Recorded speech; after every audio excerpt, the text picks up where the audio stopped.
yang dipercaya, itulah yang terjadi. Sabtu, tanggal 26 Juni tahun 2021. Renungan, berdasarkan bacaan Injil Matius, bab 8, ayatnya, yang kelima, sampai dan dengan, ayatnya, yang ke-17. Pada ayat kelima, sampai dan dengan, ayat ke-13, dikisahkan tentang Yesus menyembuhkan hamba seorang perwira di Kapernaum. Bacaan ini juga terdapat pada Injil Lukas, bab 7, ayat 1 sampai dan dengan, ayatnya yang ke-10. Dan Injil Yohanes, bab 4, ayatnya yang ke-46, sampai dan dengan ayatnya yang ke-53.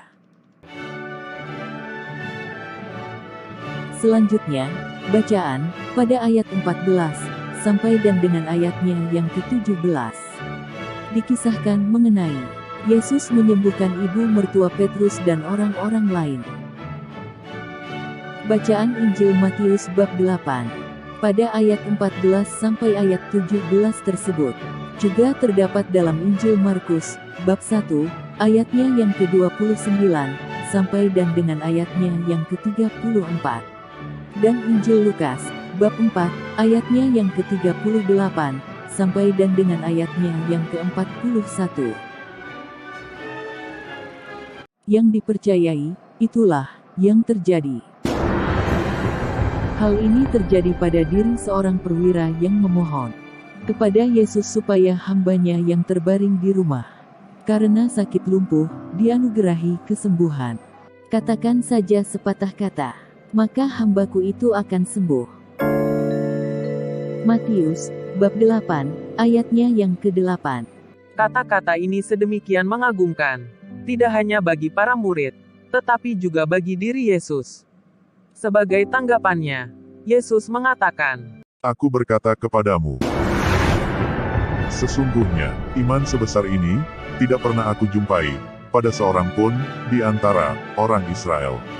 Kalimat Yesus tadi, terdapat dan tertulis pada Matius, bab 8, ayatnya, yang ke-10. Ada dua keutamaan yang muncul dari dalam diri perwira ini, antara lain. Pertama, ia menunjukkan tanggung jawab besar terhadap hambanya yang sedang sakit. Kedua, keutamaan inilah, maka perwira ini layak memperoleh mukjizat dari Yesus, sekaligus mendapatkan apresiasi darinya.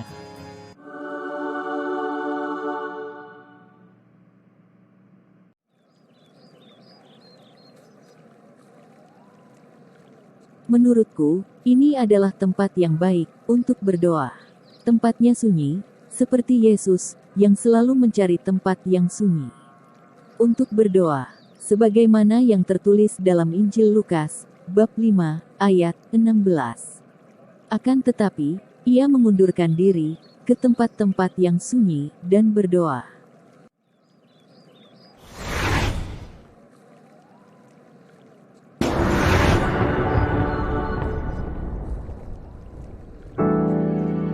Demi nama Bapa, dan Putera, dan Roh Kudus. Amin. Ya Yesus, Engkaulah penyembuh yang sejati. Tambahkanlah iman kami kepadamu, agar mampu mengalami rahmat dan kasih-Mu, yang menyembuhkan hidup kami, dari kelumpuhan diri kami.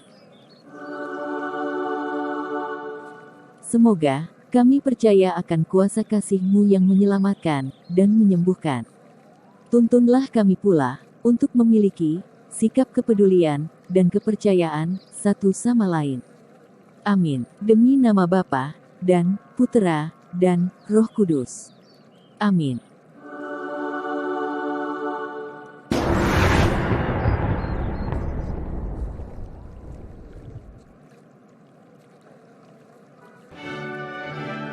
Puji, syukur, dan terima kasih bagimu, ya Tuhan Yesus Kristus.